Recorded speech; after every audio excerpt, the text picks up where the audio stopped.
was here, and I just can't tell you what an honor it is to be back here.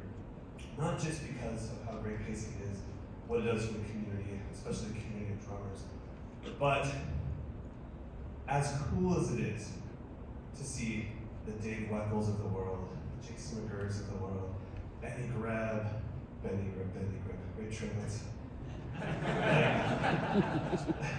Keith Carla, all that stuff. Omar Hakim, seeing legends just walking around.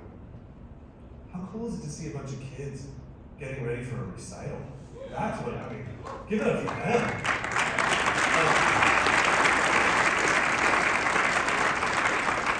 We have no nerves compared to those cats. Those kids are just sitting there in their black and whites, and someone's handing them some gummy worms, and they're like, here's your snack for the day, get them all hyped up on sugar.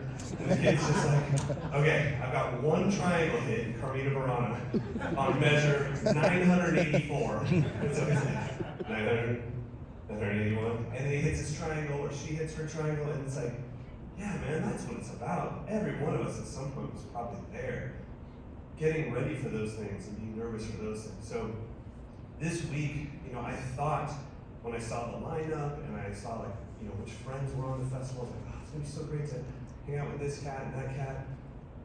As crazy as it is, my favorite part of this weekend so far has been searching for a bathroom and just walking past a bunch of kids getting ready to perform and just hearing them like, Tommy, I just don't know. And I'm like, Alex, you got this, kid. Don't even worry about it. And don't turn to Tommy. He's all hopped up on sugar. Tommy's gonna freak you out. Alex, you got this, baby. It's gonna be fine, man. By the way, I didn't call any underage kids baby. Okay? So, put your phones down before I get in trouble. I call them baby. Come here, sweetheart. That did not happen. So, anyways, I hope you guys were able to take in that part as much as you were able to take in the Weckels of the world and say like, okay, that's amazing, but we are here because we started back then. Or some of you that started later in life, maybe you recognize how amazing it is that they are starting that young, and they'll be able to do this for the rest of their lives. So, before I get into my clinic and start playing some more for you and doing a lot of teaching, the one thing I want to talk about today is acceptance. I think that if you can do me a favor, just raise your hand if you've played for over 10 years. Just so I know. Jesus. Okay, I'm done. Up next, Jason McGurr. Okay, keep your hands up if you've played for over 10 years. Now, think about, in those 10 years, how many years have you practiced? Meaning that almost every day of the year, you played at least 6 hours a day of nothing but focusing on getting better. Why are your hands going down? Okay, acceptance. You can put your hands down. We need to accept that you are exactly as good as you are for the amount of time you've put in. That's it. Why is that so hard to handle? Why can't we sit in a crowd and watch some of the greatest drummers on the planet and just accept like, wow, that's not how talented that person is. That's exactly where I would be if I put in those same hours. I highly doubt we can go up to Omar Hakim and go, hey man, how much did you practice like for the last 40 years? He's like, never. I don't even practice. Are these drums? Like, dude, the guy's dedicated his life to it. So we have to accept this. You are exactly as good as you are for the amount of time you've put in. If you want to get better, you're more than welcome to practice more. But the reality is, a lot of people don't have a life that allows for them to put in 6 to 8 hours a day, so you can't hold yourself to that standard. You have to make a new standard that is individual to you. You are all individual human beings, and you are going to be as good as you can for the family you have, the job you have, the other things in your life that takes priority, maybe your kids, for me it's my dogs. If somebody said, do you want to watch your dog run off leash on a beach or play drums for an hour? Later drums. I'm going to watch my dog stretch her legs. That sounds like heaven to me. So we're all going to be as good as we can be for the amount of time we put in. And I just think as you guys are sitting there for the rest of the day seeing, especially when you see Benny Grab, or if you get a chance to go see Jonathan Barber, or the people you've seen in the past, you're exactly where you should be. You want to get better? Put in more time. But we have to just accept that that's where we are, because then everything washes away. We stop comparing ourselves to Instagram, we stop comparing ourselves to YouTube, and then we start comparing ourselves to us. I want to be better today than I was yesterday. That's all I want to do. If I can do that every day, I'm going to be golden. All right, let's get into the clinic. I'm going to jump on the kit and change microphones real quick.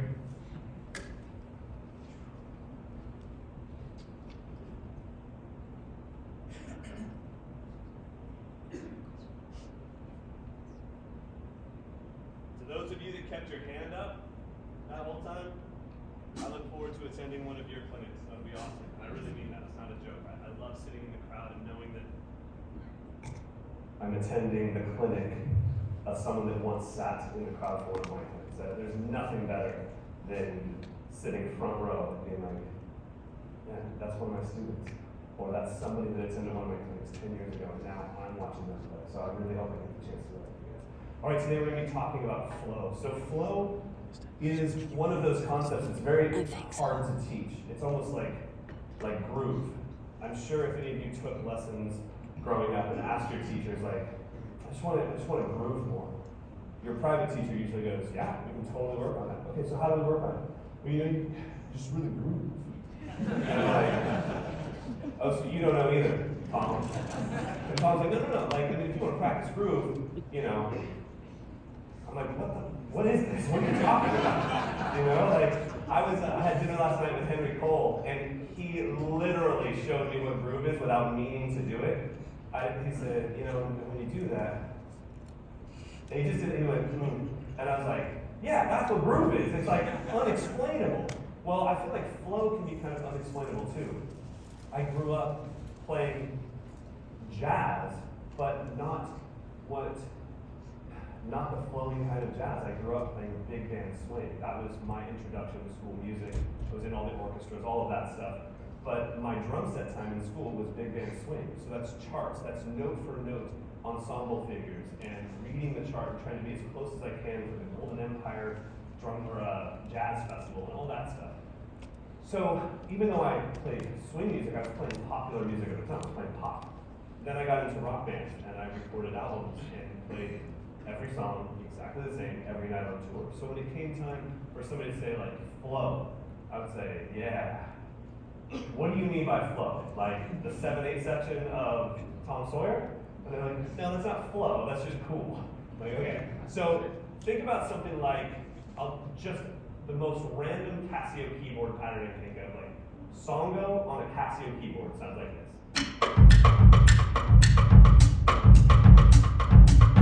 Right? And sometimes people would say like, oh, I dig that. Let's flow with it. And I would go, you got it.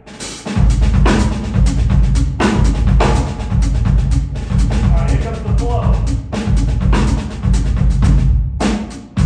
And it would all fall apart so quick. I'm like, what the hell just happened? Like, I can do this. I practice this really hard. What I realized was I practiced learning it note for note.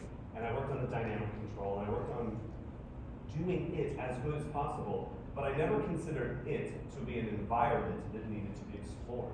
And once it became an environment, I realized learning it is step one. Learning it is, give me, sir, with the awesome beard in the front row, give me the most random city you can think of in the world. Jet, Minnesota. Dog. Okay, what was the city again? Jet. Badette? Yeah, well, okay. So most of us have been to Badette, Minnesota. Spent time there. But let's just pretend we haven't. Let's pretend we haven't. So, the Songo is the hotel that we're staying at in Badette, Minnesota. We check into the hotel. That's the beginning of the journey. On day 2, after you've checked into the hotel, you go to the nearest cafe possible, because Badette, Minnesota, it can be rough. 11:30 a.m., Badette, Minnesota, just keep your eyes to the floor. So you go to the closest cafe you can find, and that's a little bit of exploration. But what happens on day 2? You ask the front desk, hey, what's a good restaurant in town? And it's a little further. Then on day 3, hey, I want to take my wife somewhere special. Oh, we're going to need an Uber for that. We get out more, we see a little bit of the town, we find out, oh, they've got great mountains here, there's like snow-capped mountains over there, and then I guess there's a lake, maybe it's frozen for some ice skating, and we start to explore this environment, and now Badette, Minnesota is not a hotel room, it's an environment that you can explore. You have to do the same thing with whatever you're learning. I don't care whether it's a groove, a fill, a chop, a song, like explore that environment, and the flow will start to actually happen. So let's I'm just going to break down 3 ways that I practice flow, and hopefully you can take them home with you and they work for you. the first thing I work on is my physical ability to play something. You know, if I said, come up here right now and flow in a halftime shuffle, if you haven't learned a halftime shuffle, you have no shot. You don't have the physical skill set to do it. It doesn't matter how musical you are or how creative you are, you just physically can't do it. So let's say that I wanted some freedom over an ostinato. Alright, so I've got a little bio going on here. Now, drumming wise, I might have the brain to flow. Scat boom, like a jacket boom, like a gatta, like a gatta boom. Scab into a day, boom, game, boom, gun. I'm gonna do all that right now. And then it happens again. Right? It's like, oh man. It was so crystal clear up here, but once hands met sticks, it went away. So I start with a simple grid system. Most of you are probably familiar with grid systems. If you're not, they're a game changer for finding the weak links in your armor. I literally just pitched my nipple on camera. So I hope that no one is like recording this at all. It felt decent, I'm not gonna lie to you. Alright. So we've got this thing. Now let's just assume you can feel this in 8 notes or 16, but for now let's feel it in 16 notes. 1 E and a 2 E and a 3 E and a 4 E and a. That's the grid that sits on top of this. And inside that grid, there's 4 downbeats. 1, 2, 3, 4. There's 4 E's. There's 4 ands. And yes, I have to say this in time. And there's 4 uhs. Okay. So we want to hit those individual spots, right? So we put the grid over the top. 1. And we go for our downbeat. Then the E's. These are a nightmare. Hands.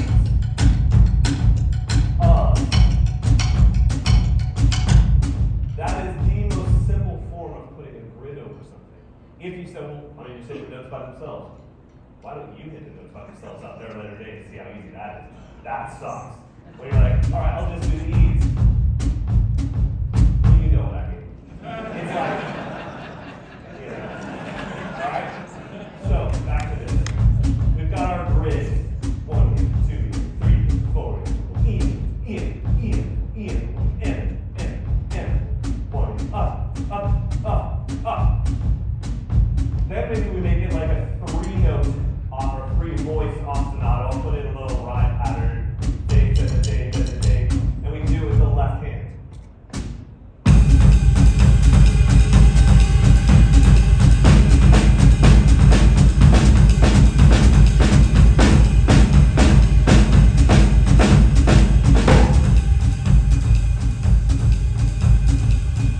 Now double notes.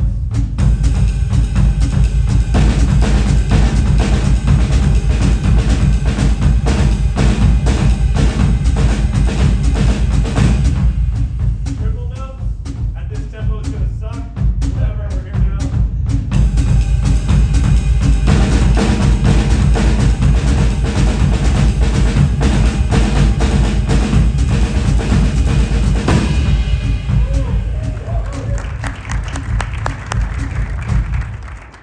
Green tea for our hands, green tea for our hands. Okay, so, and then at some point, like I talked about, we want to have flow. So flow to me in this setting, this one environment, is going to be a heat check. Thank goodness I'm in America for this explanation, because I have to always explain, okay, we have this sport called basketball, and when you make up a couple 3-pointers in a row, you back the hell up and you jack one up, and it's called a heat check. It's like, how hot am I today? So the heat check for this would be, let's just say I'm back to the snare drum. After I have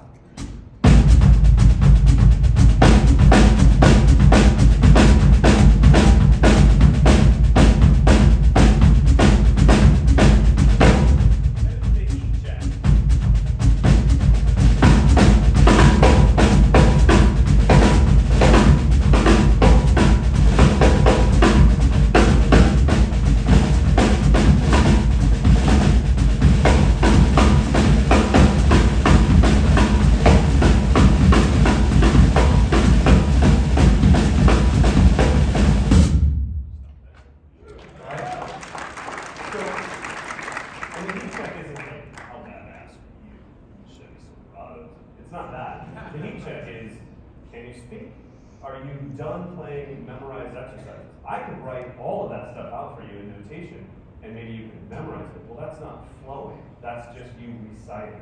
And I think that's a really good way for you to start to separate these things in your mind is, are you reciting or are you speaking? They're both very valuable. Trust me. In like a pop gig that just requires 4 on the floor, 2 and 4 on the snare, please don't go in there and be like, well, Mike told me to speak. That's not going to go well for you. Oh, and by the way, can we just clear one thing up? Fills do not get people fired. That's like some YouTube bullcrap. Fills don't get people fired. Grooves don't get people fired. Choices get people fired. You chose to do that in that moment. That's what got you fired. Not learning the fills 16 weeks ago. That didn't get you fired. So make good choices in the moment. And that with the flow thing, it's like, yeah, there's times to just, this is what it is. I don't need to flow, I'm just here. But there are times where I want to speak. I want to get these things out of me. So reciting is playing something note for note and doing exactly what you're supposed to do and not really having a lot of room for freedom. Flowing is freedom. It's freedom of speech. It's sitting here and saying, I've got some things I need to get off my chest and I want to be able to do it. Well, it's really tough when you sit down and it just doesn't come out. So what I'm telling you is it takes practice. You can't just keep accumulating vocabulary words and think that one day you'll be able to speak. Someday you just have to move to a new country and just wing it until all of a sudden you have to pee. And they're like, sir, and they're like, and then at some point you're like, oh, it was in high school. They go to Albano? And they're like, oh, it's right over there. And you're like, all right. And then you're starting to speak the language, and we have to do that with this instrument. Now let's take this into another world. What about if you were to do this with grooves? Now grooves are the tricky spot because a groove, I mean, by its definition, it's in a groove. Multiple people, you, the bass player, the guitarist, you have agreed upon this placement in time to say, this is the feel, this is the important notes, these are the important notes, this is the groove. Well, how do we have flow in a groove? And I can think of somebody that I think is maybe one of the greatest in the world out of right now, which would be Nate Smith. If you guys don't know Nate Smith, please check him out. Yeah, give him a woo. Like,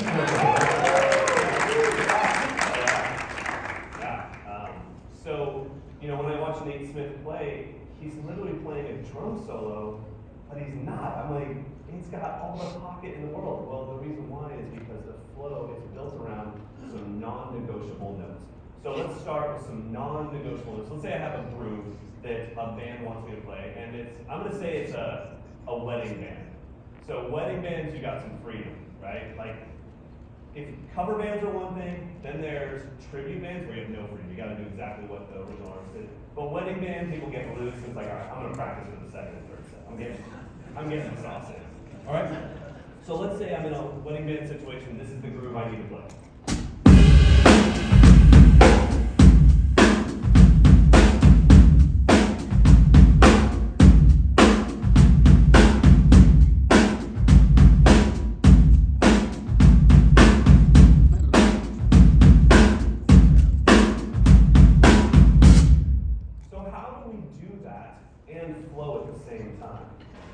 Well, it takes practice for sure, but you have to think like, well, what are the non-negotiable notes?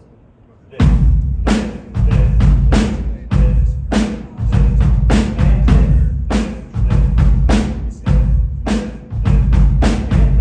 those are non-negotiable. If I mess with those notes, people will fall down. Most of the time they're white. They will fall down. It's gonna happen. I'm sorry. I'm one of them. It's all good. They're making fun of me. My mom was one of them, my dad was one of them, but you cannot mess with these things because that's what the average non-musician is paying attention to. Boom, tap, boom, boom, tap, boom, tap, boom, boom, tap, boom. No one's dancing to the hi-hat.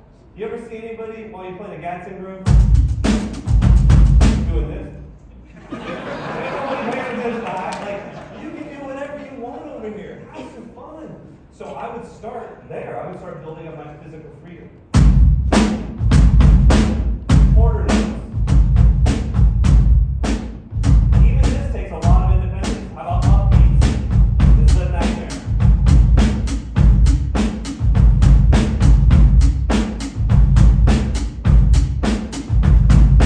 Back to 8 notes. What about accentuating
Yeah, I'm usually cocky enough that I'll tell you when it's time to clap. Like, yo, you should clap for that. That was hard as hell.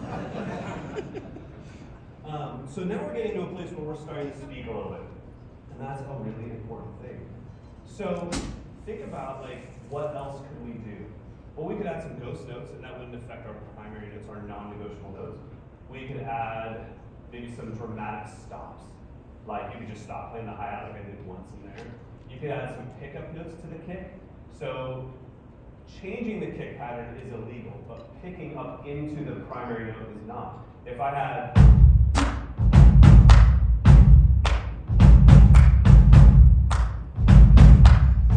just that one right there, I can pick up into it to give it a little forward momentum.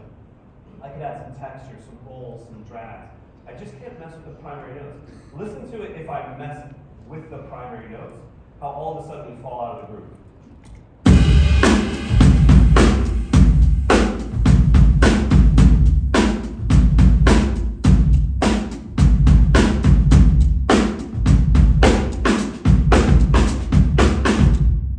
It's like, God, what are you doing back there? Like, we agreed. We all talked about this beforehand. There's a beat. Can you please play it? It's like, I know, and I did for 4 bars, but then I had to, I had to speak.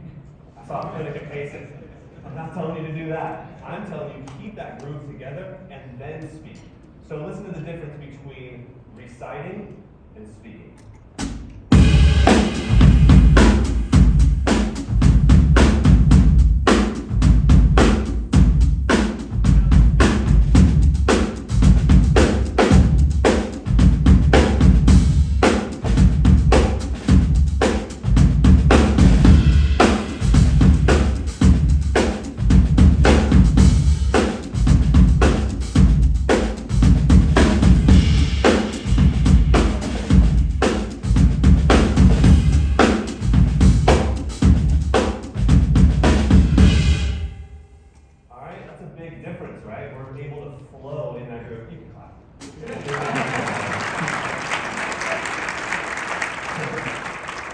Difference there, being able to speak, but still not ruin what my band needs from them. My bass player can count on me.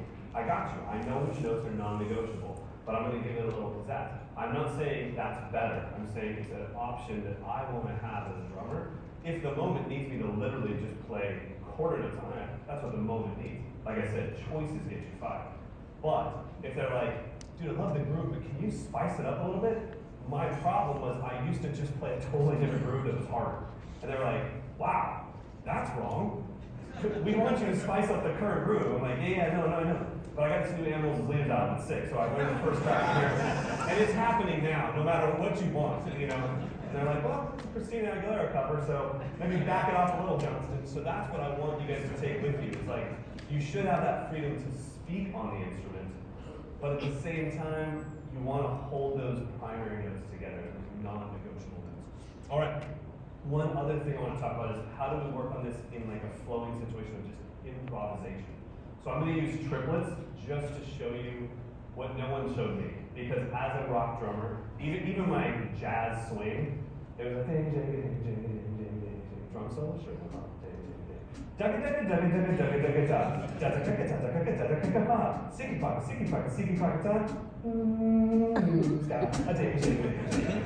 was straight time Johnston, man. So I had like no triplet vocabulary, and it seemed like there were endless books on funk and straight 16ths and improvising and fills and all this stuff, but the triplet world was definitely a mystery to me. So I'm going to give you guys some of my tricks for myself to be able to flow in the world of triplets. So let's start with some vocabulary, some simple things. Everyone here could probably play right, left, left. So that's a simple vocabulary word. All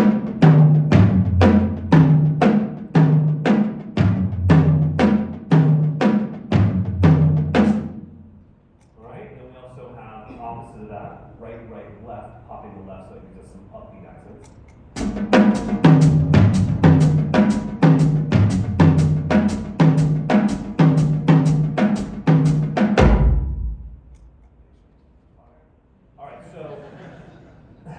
If I put those two together, listen slowly, listen to how they kind of go into each other.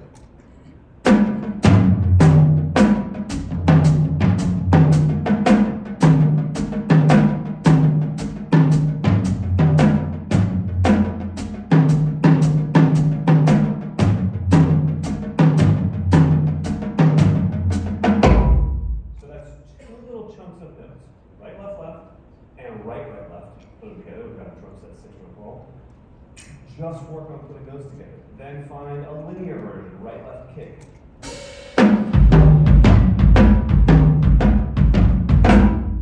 The opposite of that, kick, right, left.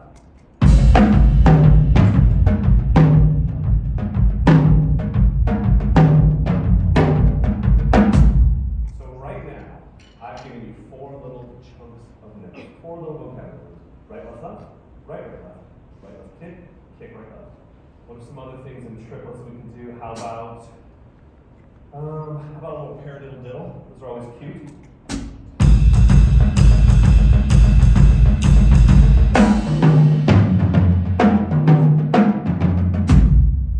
All right, what about a double paradiddle?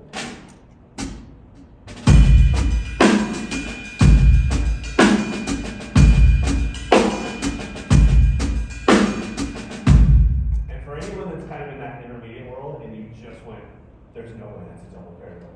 Hell yeah, the double paradiddle is bananas nasty. Go home and be like, you know what?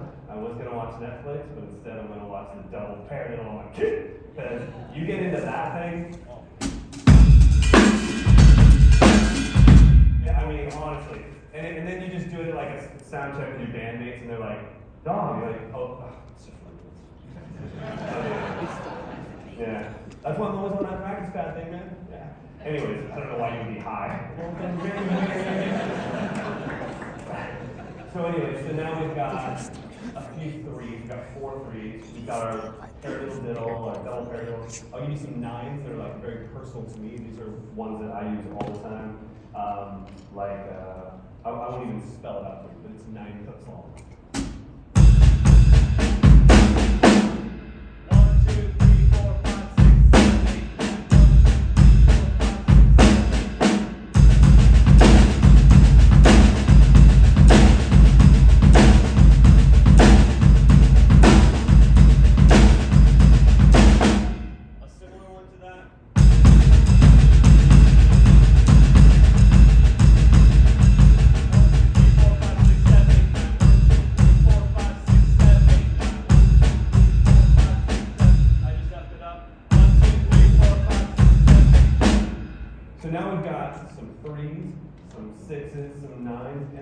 if I put those together slow enough for you, I don't just blaze it. Like, and then you can just do this. Because I used to attend those clinics and I was like, okay, well, I'll say Al, because we don't know any famous clinicians named Al. Al, I can't just do that. If you could just back off the tempo like 200 BPM, that'd be fantastic. So I'm going to improvise, I'm going to flow, only using that vocabulary, but very slow, and I think you'll actually be able to hear which one I'm doing at which time.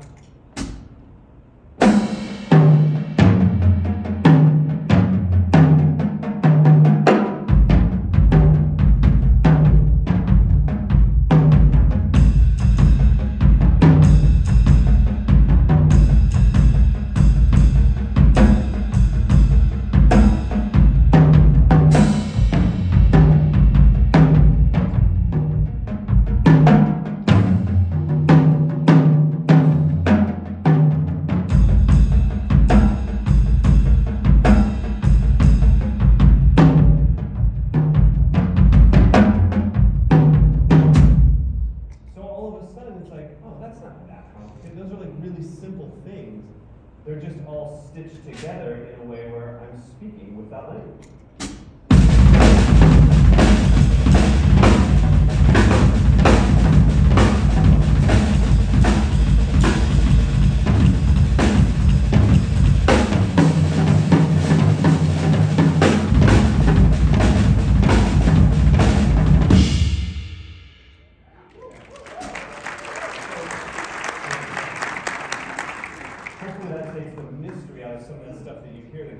So fast, it's like, I don't even know where to start.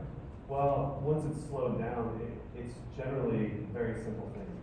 I try to tell my students all the time that a professional drummer is somebody that has mastered the fundamentals.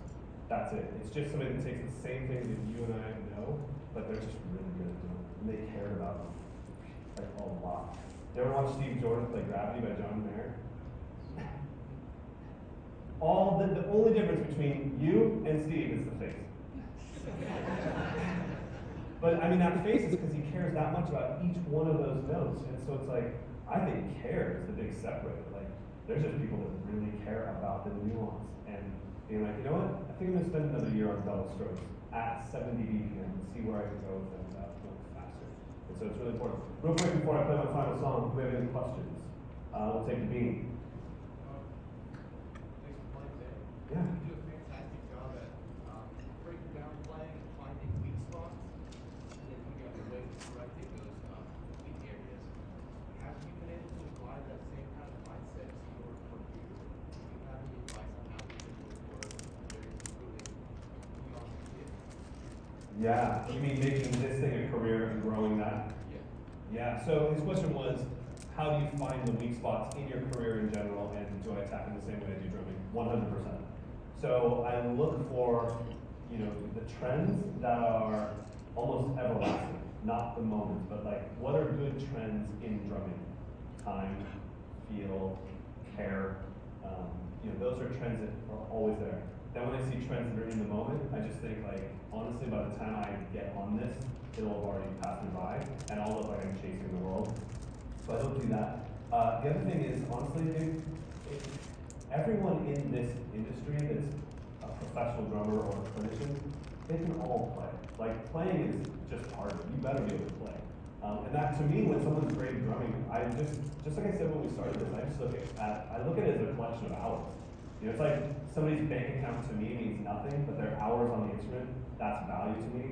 And when I see somebody that's far superior to where I am, I never think he or she is better than me. I just think like, oh, that's me with 2,000 more hours, And so I think it's just that mindset of like, man, we're all here, we're all doing our best, and just try to be as kind and cool as possible to everybody that you can, and try to have empathy for everyone you can.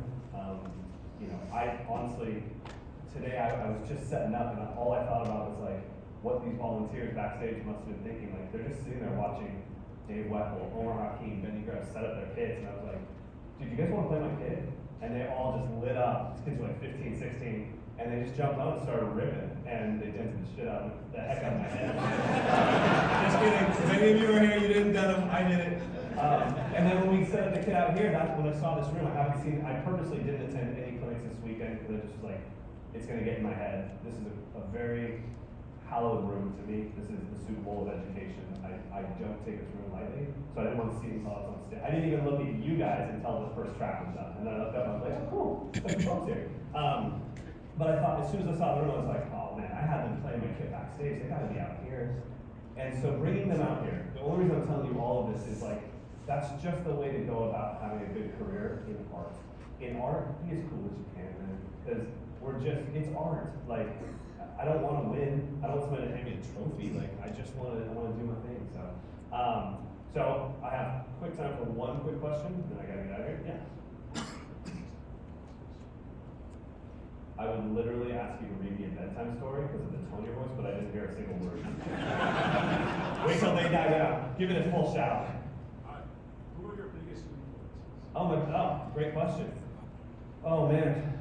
I would say probably Mark Juliana's up there pretty high right now. I always have to divide the two. Like, I have Mark without a last name. He's my brother. He's one of my close friends. Then Mark Juliana is this mythical drummer that is not part of my buddy. Because it's weird to like be a fan of your friend. Mark's one. Jason, hopefully you guys got to see him yesterday, but Jason McGurr, or was he on Thursday? Jason McGurr is, I think, one of the greatest texture drummers on the planet. Matt Chamberlain was one of mine growing up, and Jason is my modern day, even though Matt is still wonderful and fantastic. When I watch Jason play, there's something there that I just go like, man, that's everything. And then a girl that's mostly on Instagram, but her name's Madden Class. Madden's just a dear friend, but when I watch her play, she just makes me want to play. Right now, my influences aren't people that make me want to play like them. I've been playing since I was 5. My influences are people that just make me want to play. And Madden, Jason, Mark Juliana, the list goes on and on. They just make me want to get on the drums. And the hard thing is not sounding like them. When I get on the drums, I gotta find me. So I'm gonna play one quick track. I'm gonna be here for the next few hours, so if any of you did have questions, just find me out in the hall. I'll just hang out and we'll just talk. Let's just literally sit on the ground and block some space up until we get told to move and just chat. Sound like a plan? Yeah.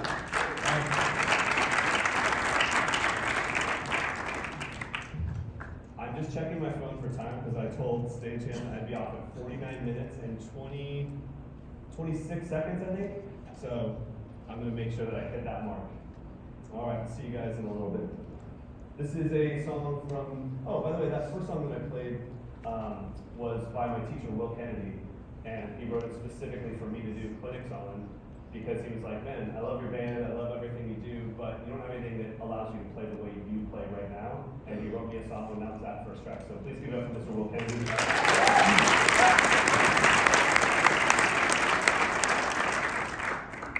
It's a weird thing to say right before I play a song that he was like, yeah, that stuff's not cool. So I'm going to play that now.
49-26, love you.